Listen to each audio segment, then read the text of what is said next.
You're listening to the Heart of Giving podcast with Art Taylor, powered by bbbgive.org. Here we explore the motivations that form the basis of giving and service.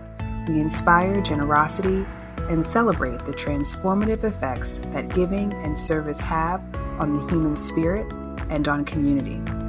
The conversations featured on the podcast also uncover giving strategies that educate and provide tools to help listeners make impactful gifts of both their time and money.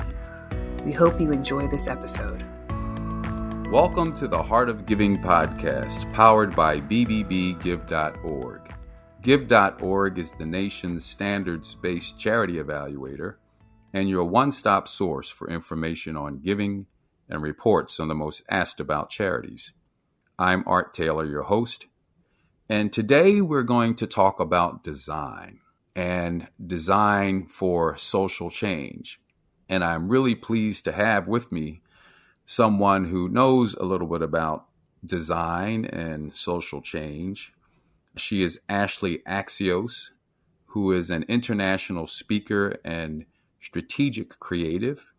And Ashleigh is an advocate for design's ability to break barriers and create positive social and cultural change. Ashleigh is the Chief Experience Officer at Partner at Coforma, formerly Partners. She's part of a digital consultancy and a firm that crafts creative solutions and builds technologies that help people support communities. Ashleigh is also, and this is how we've connected, she is also the board chair of the AIGA, the American Institute for Graphic Arts. And this is a professional association for design, which advances design and is a professional craft, strategic advantage, and vital cultural force.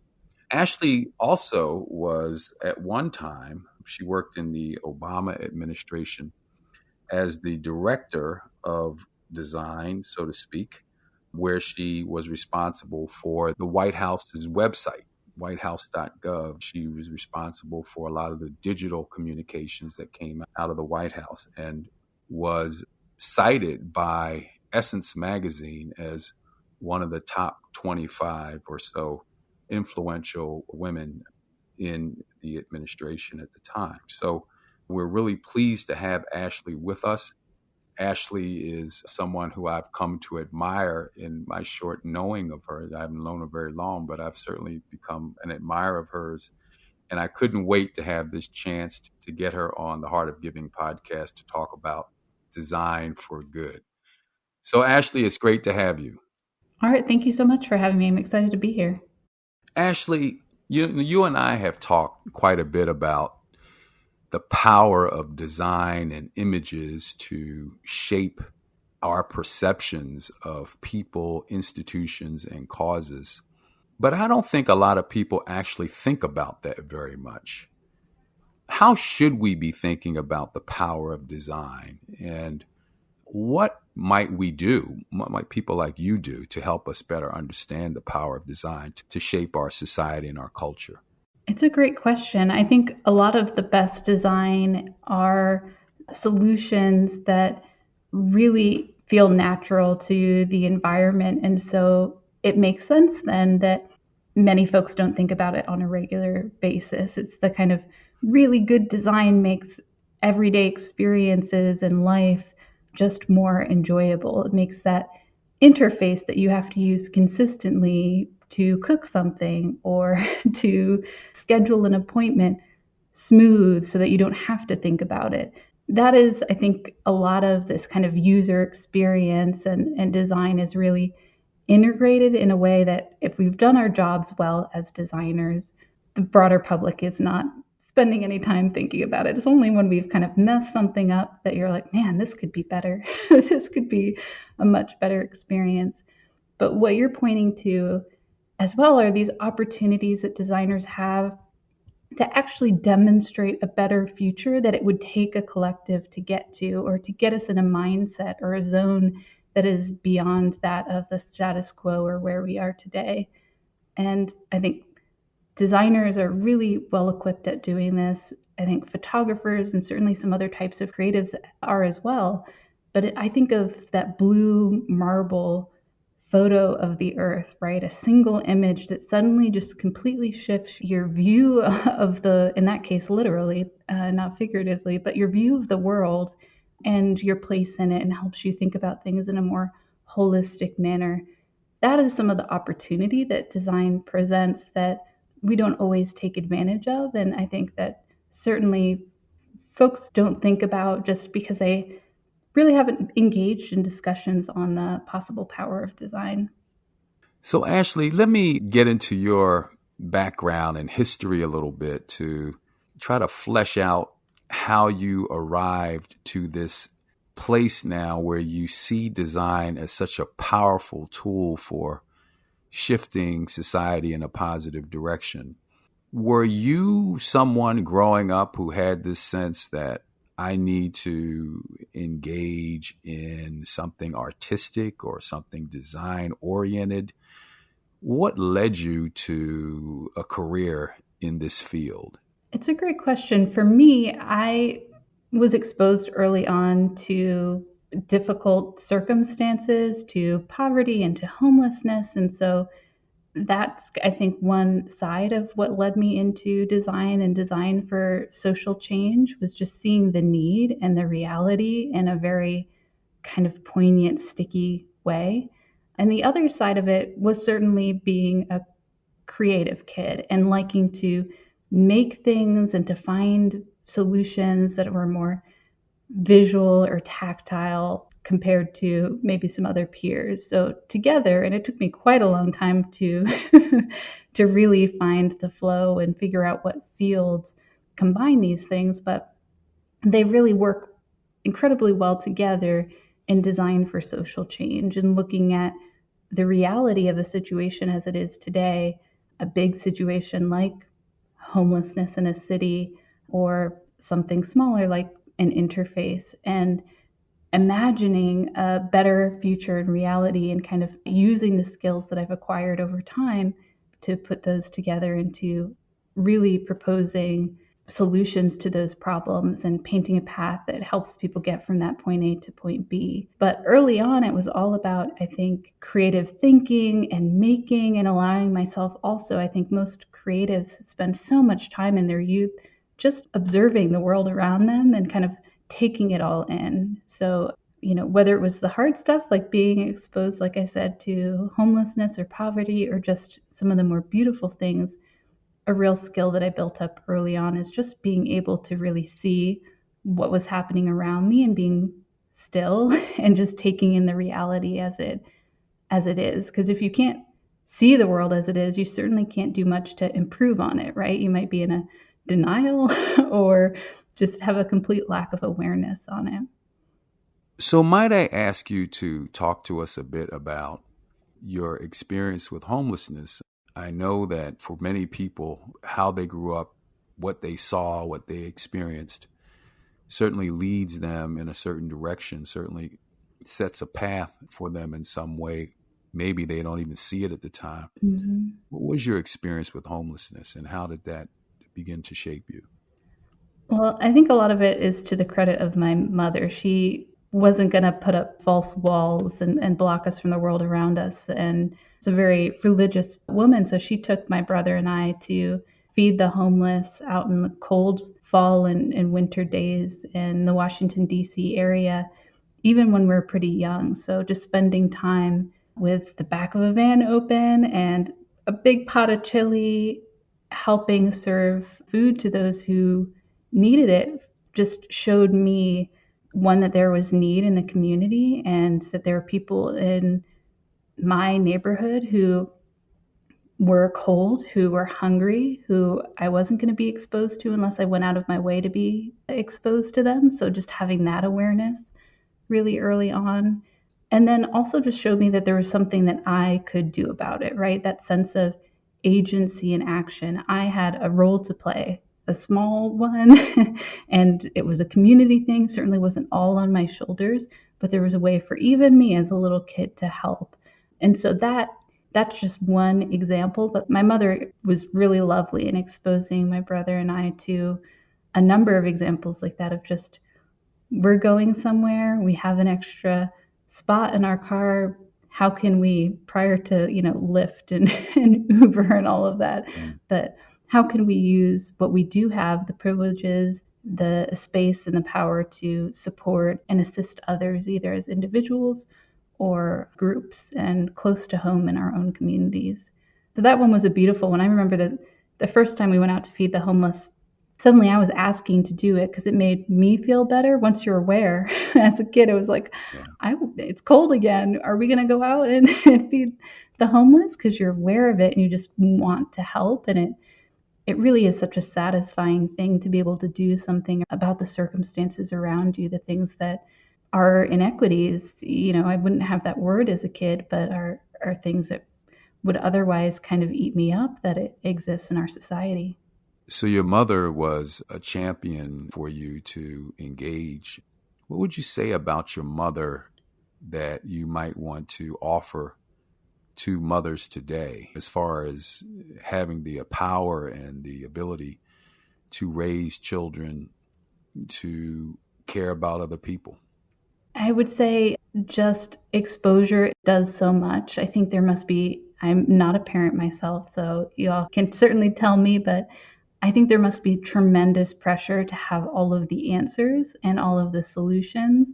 But the first step is really just exposure and awareness. And so opening up those doors to that and giving a little bit of room, even just to awareness, can do beautiful things, and creating room for empathy and compassion and a kind of collective mindset in children.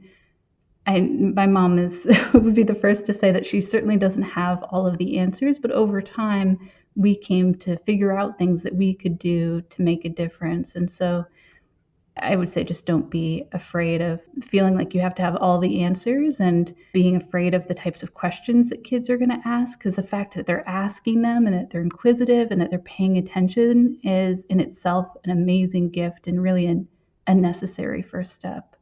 Fantastic. This is the Heart of Giving podcast. We named it that because we believe that there's a real power in giving of yourself. Actually, you get more sometimes in return when you give than what you give away. And clearly that comes from the heart. That impetus to give comes from the heart. And what you get in return feeds your heart. And I can see that it kind of had that effect on you. Here you are. Let's go out. Mother says, let's go out and feed the homeless in the middle of the cold. And you're thinking, I don't want to go out in the cold, but you do it. And then suddenly you want to do it again. Yeah. Do you remember, or can you possibly imagine what it was like for you back then that changed you, that really touched your heart, that made you say, I'm going to do this again. I want to do this again because it's the right thing, and it's because it's what I should be doing? I mean, I think it's such a combination of factors. It's the fact that an individual in that group who was cold and didn't look happy at all, lit up when I handed them the bowl of chili, right? That you could see that you're bringing somebody joy. Maybe this is rationalization, years later, but I also think it's just the chemical reaction too of knowing that you've helped somebody, and that releases endorphins. It feels good for me to be able to support somebody else in their time of need. And I think that's completely fine, right? This selfishness of giving to others, that you get something back emotionally, chemically, even by supporting others. When I'm in my worst places, I still kind of lean on that. I always feel better when I support and help others, when I'm feeling incredibly down, when I'm feeling like I don't have power or control in a scenario. So there's certainly something there that I come back to even today. And then I think just kind of looking back at that period of time, there's also this feeling of being a part of something that's bigger than myself. I was a part of a small group who was doing this, and suddenly we were together. We were a community, and it's a different type of family to be able to give as a part of a collective.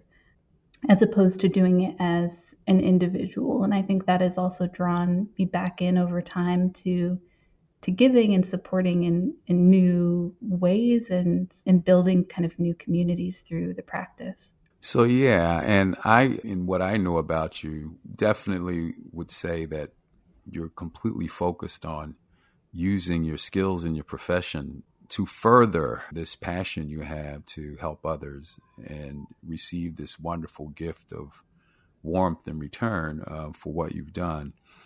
And I want to talk for a bit about AIGA and what you see in that organization and its power through this incredible network of talented people to provide, great social good and value to our society.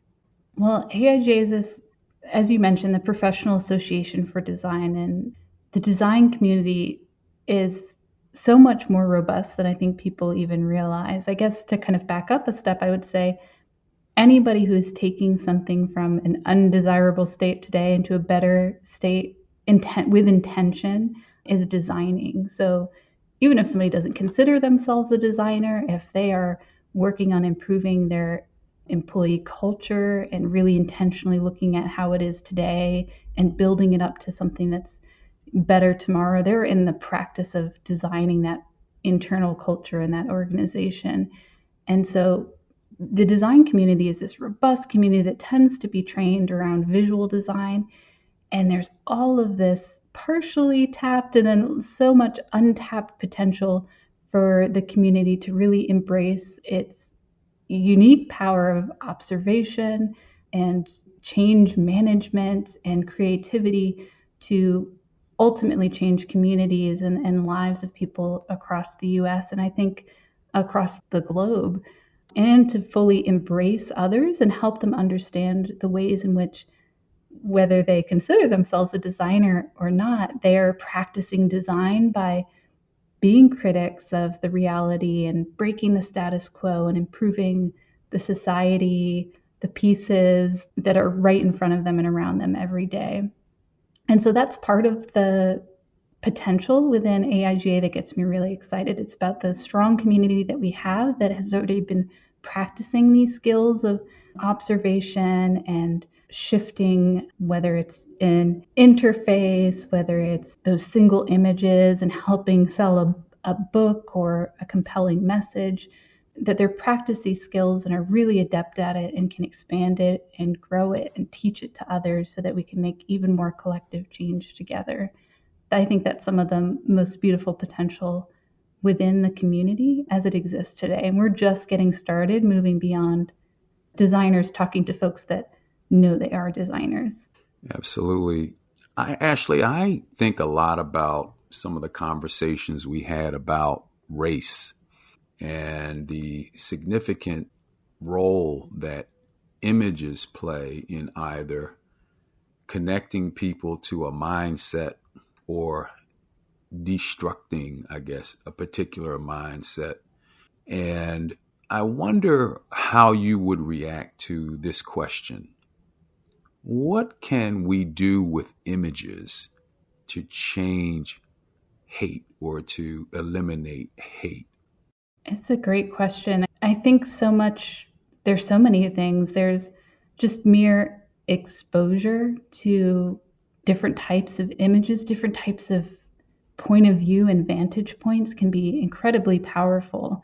There's so much, especially in US society, that we've normalized without realizing it, normalizing what is effectively white as the typical or the standard. We've normalized able-bodiedness. We've normalized certain body types, certain privilege and power dynamics and points of view. So in simple images, videos, still, we have the opportunity to suddenly juxtapose those to really new points of view, vantage points, and to give people the opportunity to see a different perspective and to really experience it in deeper ways. I know there's been some really fun experimental stuff out there, even VR that would help men gain the experience of what it's like to walk down the street as a woman. You're, got this VR headset on. They have simulations for daytime with harassment, simulations for night, so you can really get the experience and where some of that fear comes from. Those are like deep, visceral things that I could try to explain to somebody Yeah. so many different times and ways, and it's not going to click, right? But if I can show you, if I can put you in that perspective for a short period of time, suddenly then it starts to click, or you start to kind of question the difference between your standard point of view and the point of view of another. Design is one really powerful way to do that. And I can give you a ton more examples in that space specific to, racial justice if you're interested, but I love talking about that. Yeah, it's so important because even today, as an African American man, my wife and I like to watch old movies. And you know what we come across, right? We tend to see movies that are, even the ones that were really done well, most of the characters are white, and they are part of communities that are all white, and there are no black people in those films. And it gets to a point in today's world where you say to yourself, I can't watch this anymore. I can't watch it anymore because it doesn't even know that I exist. It doesn't respect that people like me actually exist. So we can see how these films, as you say, normalized life decades ago, and even less than some decades ago. Now that's changing, and we can see through the images that we have today, how that's affecting how people relate to each other. So it's quite powerful indeed, just the whole notion of images. But design, as you mentioned, is also systems and structures. And I would imagine that those of us who are caught up in systems and structures that are holding us back are looking to designers who can begin to change those as well. It's another really great point. I think, and it takes a collective. So I want to also be careful that we're not coming across as selling designers as these inherent fixer people who you can just pull in and will work in a vacuum to fix things. But I think there is this ability to look at systemic racism to help pull out the, even looking at the design of language, the euphemisms that are being used today as racist terms that are being used to mask them and that people aren't really aware of on a conscious level in most cases. And there's this responsibility and I think opportunity of folks that have the power of perception to work really collaboratively with social scientists, with business folks, with economists, with folks at every level of our institutions and society to kind of bring up these issues to help elevate what's problematic about the status quo and teach kind of co-design, collaborative design processes to be able to work together in finding solutions to those problems. But some of the biggest problems and solutions come down to some really wonky, they're not always the glamorous types of solutions, but it's new flow charts and organizational charts and changing hiring practices and really outlining what terms are acceptable in different spaces and what terms are not and why, and demonstrating those histories so that we don't fall into the traps of the status quo. I think whether all designers would own this or not, it's one of the most problematic things is just how things are today. We constantly want to be improving, making things better, more sustainable, more equitable.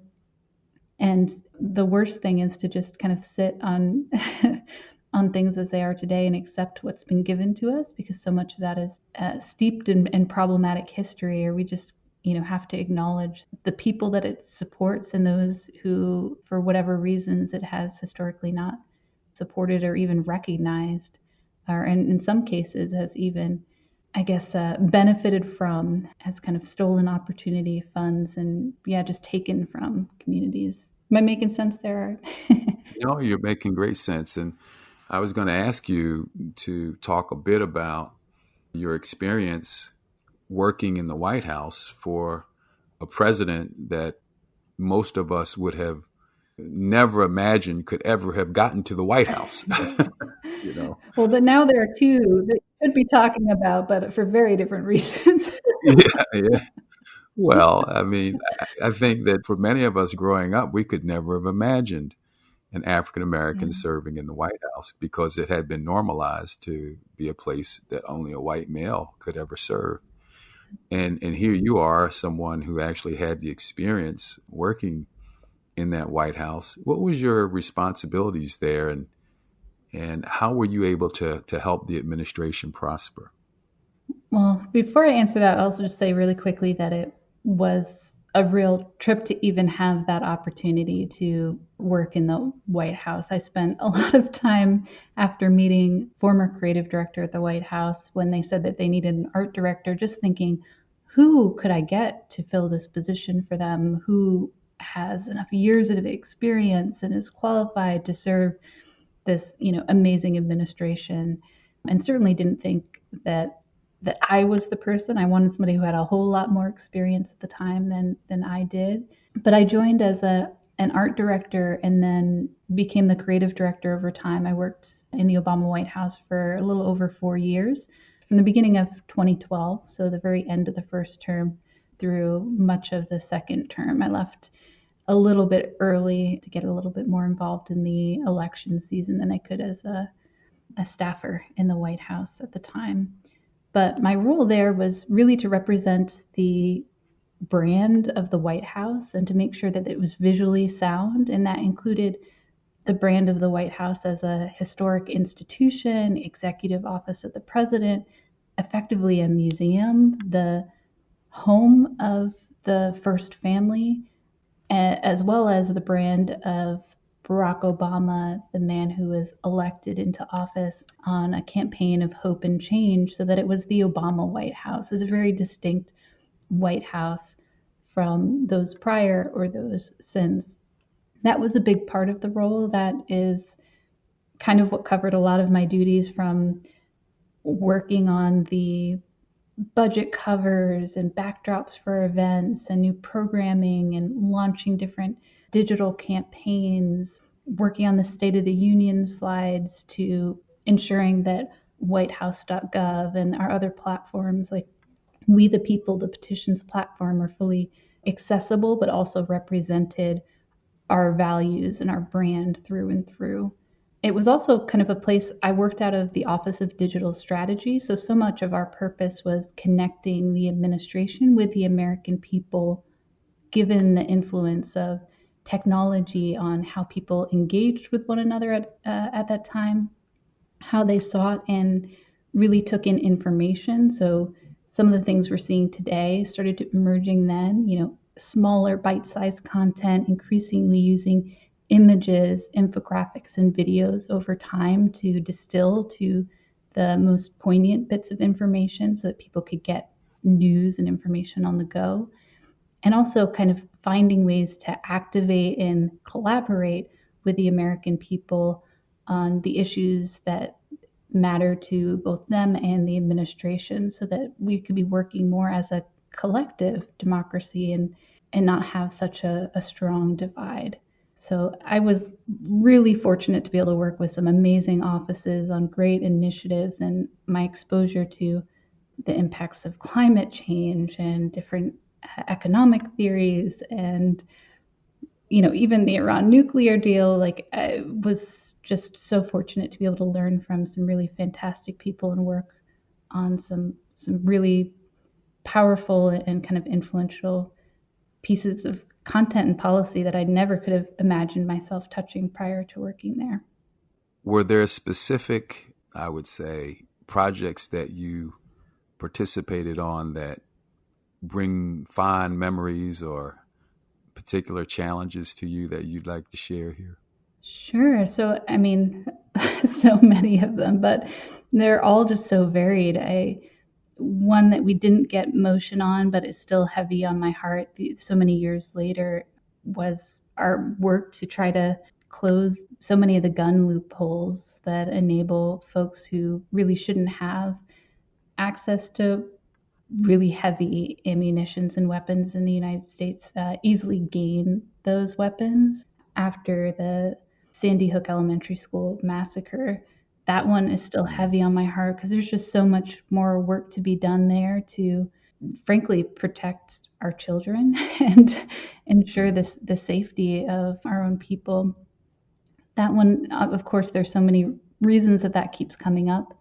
Another kind of big one for me is actually more of a side project for us because it wasn't something that we were leading on, but we knew that the Supreme Court was going to make their decision in 2015 around the same-sex marriage decision. We didn't know which way it would go because it's the Supreme Court's choice, but we decided as an administration that we were going to recognize all of the work that had been happening on a state-by-state level and support the LGBTQ community no matter what way the decision went, lighting up the White House in rainbow colors and changing our iconography across our social platforms and putting out explainer animated GIFs and all sorts of things to support the community. And that ended up becoming, obviously, it passed and was a celebration, but became a really beautiful way for us to live and show our values and also really participate in advocacy in a in a legal way that showed community and support. So that one's another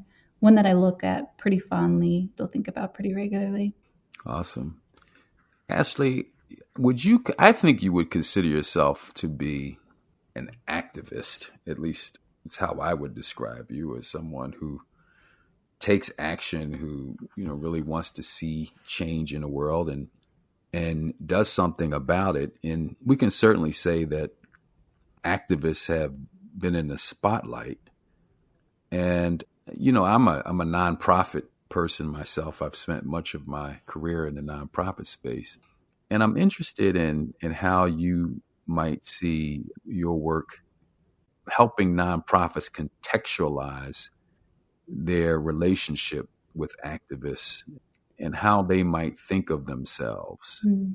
I know you mentioned the word reformers, but what's your thought around how activists can connect more, or how nonprofits can connect more with activists? Yeah, it's a great question. I think there are a few essential roles, and they can build and play off of and collaborate with one another, utilizing their different skills to add kind of power to movements. And I see activists as folks who are largely working outside of the established institutions. They are calling out differences and issues that they see, calling for direct change to happen.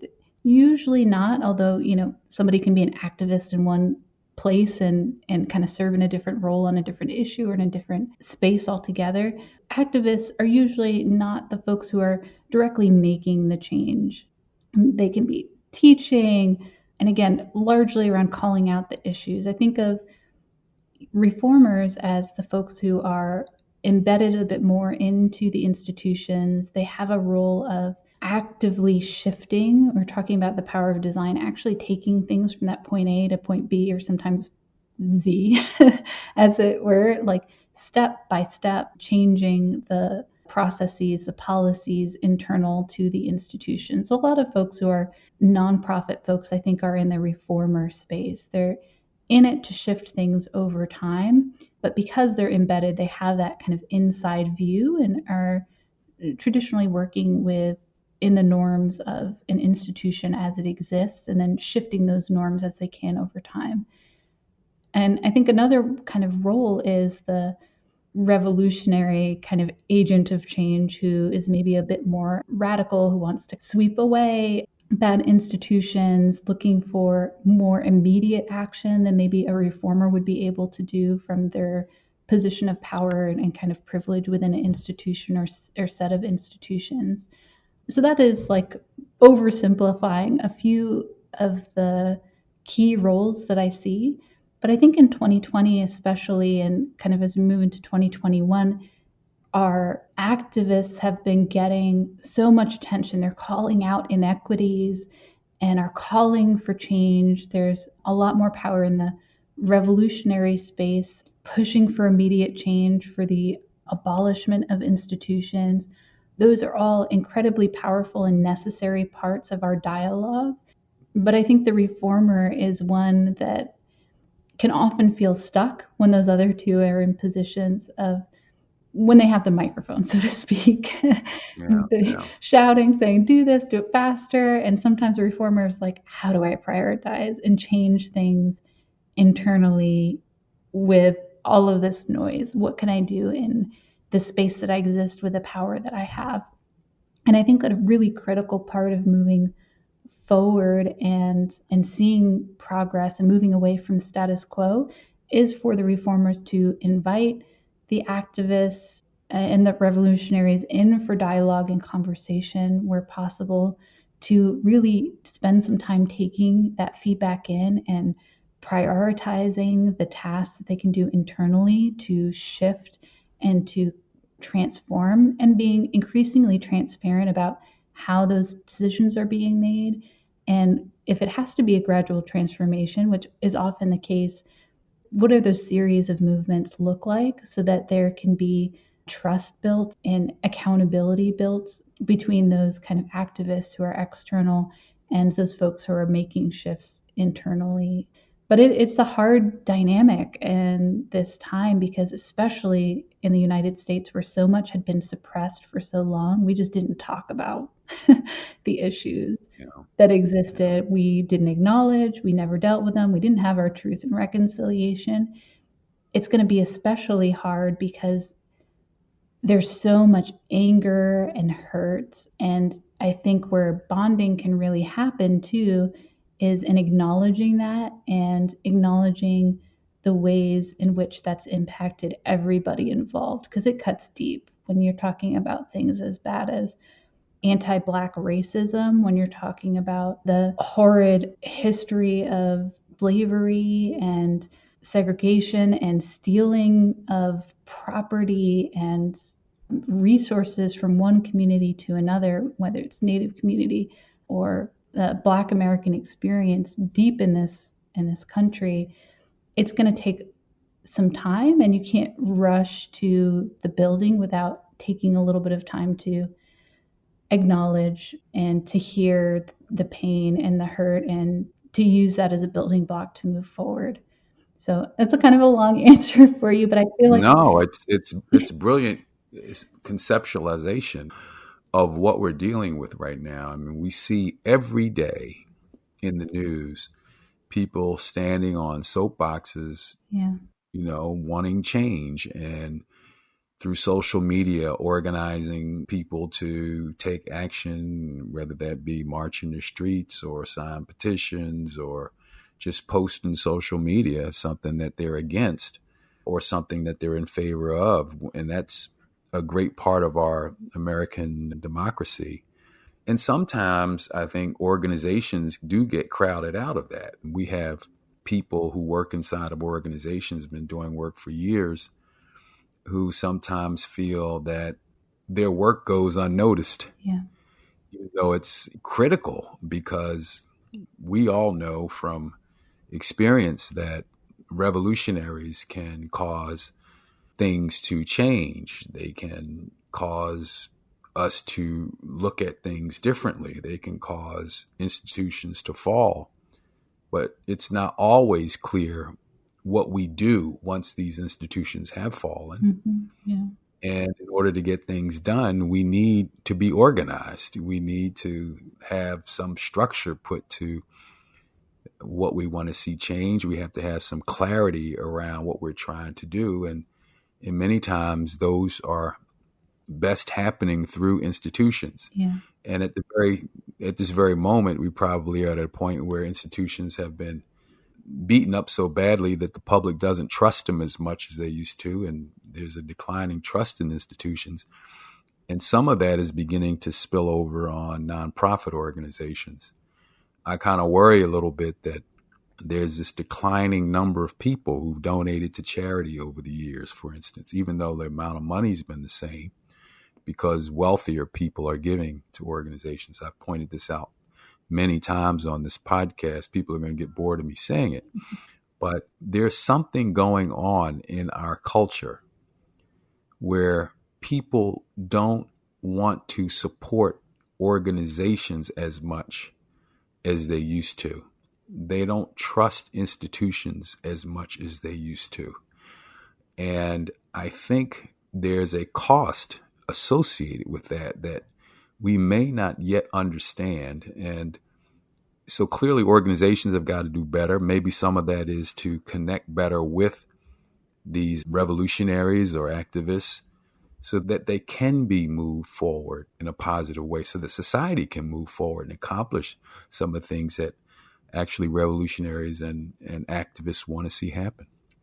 Absolutely. I think it just takes incredibly creative means to break through in this time. There's so much that's demanding attention, and especially with the deep history of inequity, and like I was mentioning, some of the hurt and the frustration, the anger that comes with that can be really hard for folks to focus on building and knowing how or where to invest and build.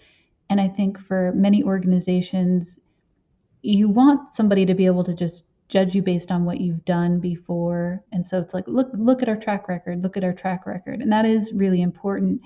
But it also takes kind of verbalizing and saying, repeating, especially because so much is in question, what you believe, why you believe it, who you're standing with. It's going to feel redundant, and it can feel a lot like virtue signaling too. Like you're just putting stuff out there because you want folks to like you, or you want to be perceived as on the right side. But as long as it aligns with the work that you're doing, it can go a long way in building trust and that relationship back up, so that folks will feel comfortable and like they're part of the community to give and to stay involved. It's not just, giving financially, of course, it's giving of time and energy and promoting an organization by word of mouth.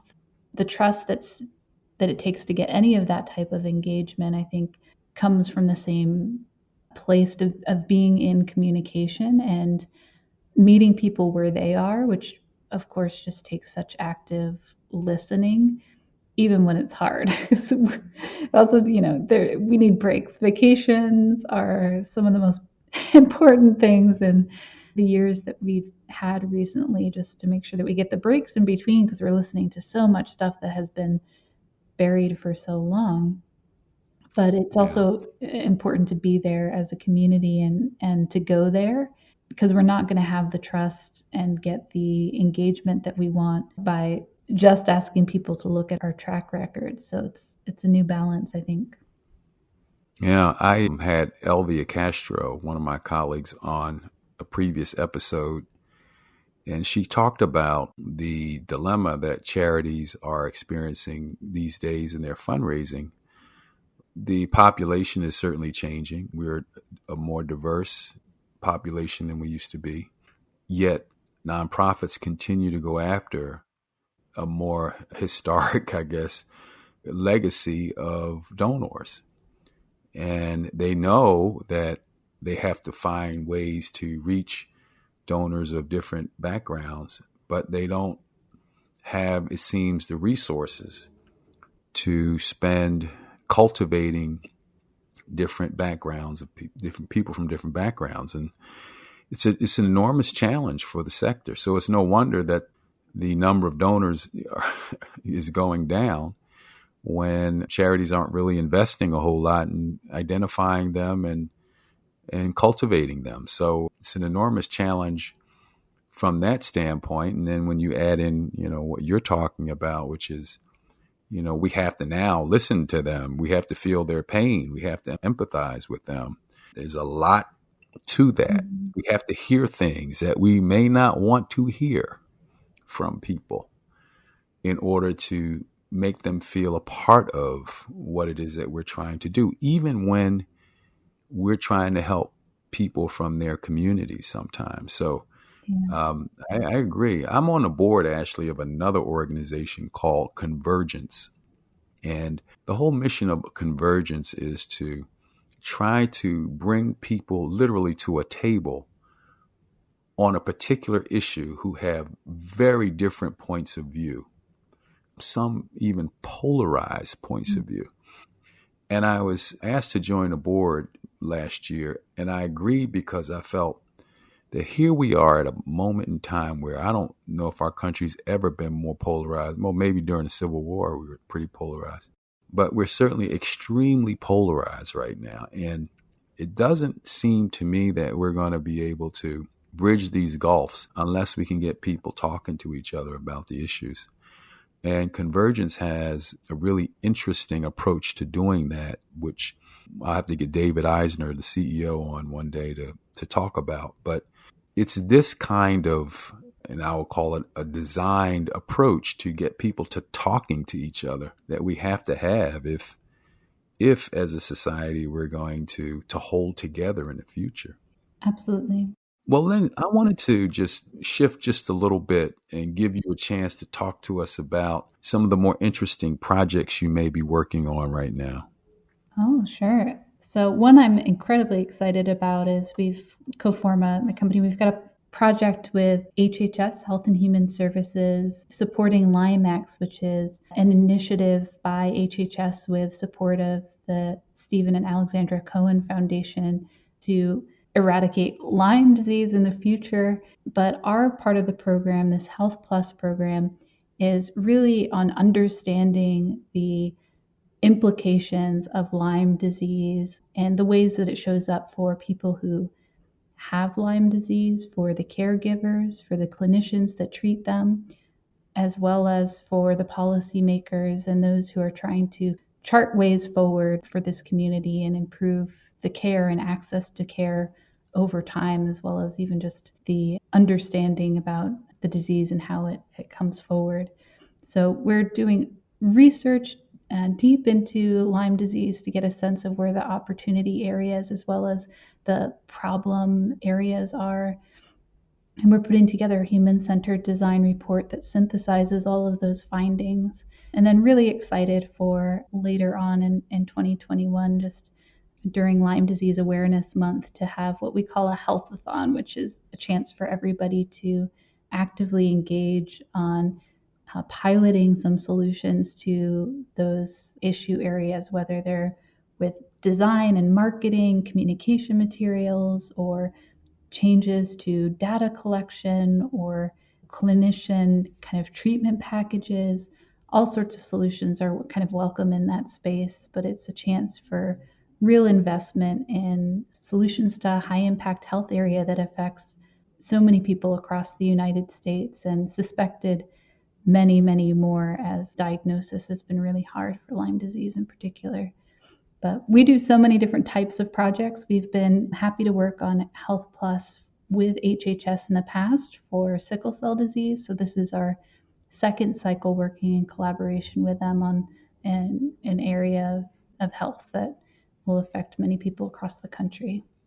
It's really important to make people aware of what's going on with these particular challenges, health challenges in particular.